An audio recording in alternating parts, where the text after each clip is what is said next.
Once upon a time, in a magical kingdom, there lived a beautiful fairy named Seraphina. With her shimmering wings and radiant smile, she brought joy and wonder to all who encountered her. Seraphina was known for her kind heart and gentle nature, always willing to lend a helping hand to those in need. However, not far from the enchanted forest where Seraphina resided, a wicked and ugly witch named Morgana plotted her evil schemes. Morgana was a twisted and bitter soul, her face marred by warts and her demeanor filled with malice. She envied Seraphina's beauty and despised the happiness she spread, vowing to bring darkness and chaos to the kingdom. One fateful day, as the sun bathed the land in its golden glow, Seraphina set out on her usual morning flight. With each beat of her wings, she weaved her way through the forest, bringing warmth and light to every living creature. Unbeknownst to her, Morgana had been observing her every move, her eyes burning with hatred. As Seraphina gracefully glided through the air, Morgana cast a wicked spell, summoning a powerful gust of wind.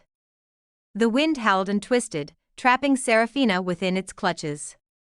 Desperately, Seraphina fought against the currents, her wings straining under the force. But the witch's spell was too strong, and Seraphina plummeted towards the ground, landing with a soft thud. When Seraphina regained consciousness, she found herself in a dark and gloomy cave, surrounded by eerie shadows.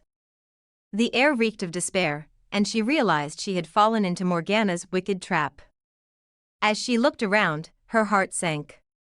Her once radiant wings were tattered and torn, her vibrant colors muted by the witch's spell. Morgana appeared before her, a wicked grin etched upon her wrinkled face.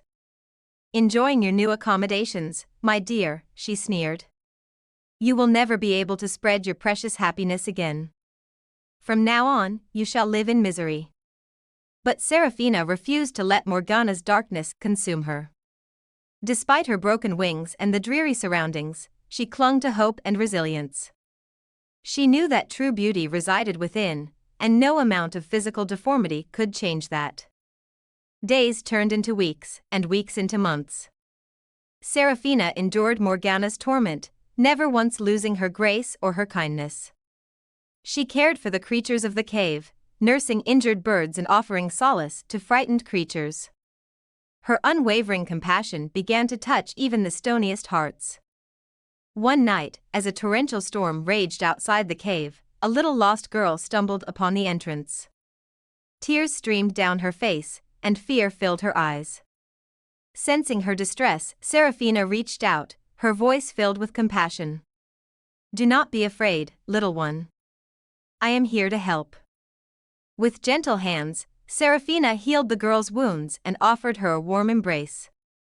As the storm subsided, a sliver of light broke through the clouds, illuminating the cave. To the amazement of all, Seraphina's broken wings began to shimmer and mend. The power of her compassion and selflessness had broken Morgana's spell. Word of Seraphina's miraculous transformation spread throughout the kingdom, and the people marveled at the fairy's indomitable spirit. They celebrated her beauty, not for its external appearance, but for the radiant light that shone from within. Seraphina became a symbol of hope and resilience, an inspiration to all who faced adversity.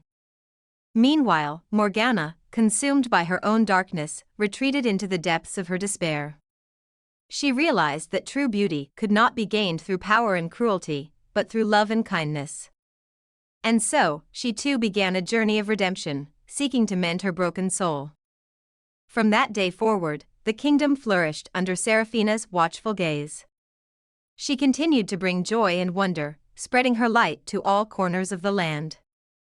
And though the memory of the ugly witch and her wicked deeds remained, the tale of the beautiful fairy and her transformative power would be passed down for generations, a reminder that true beauty lies not in appearances, but in the depths of one's heart.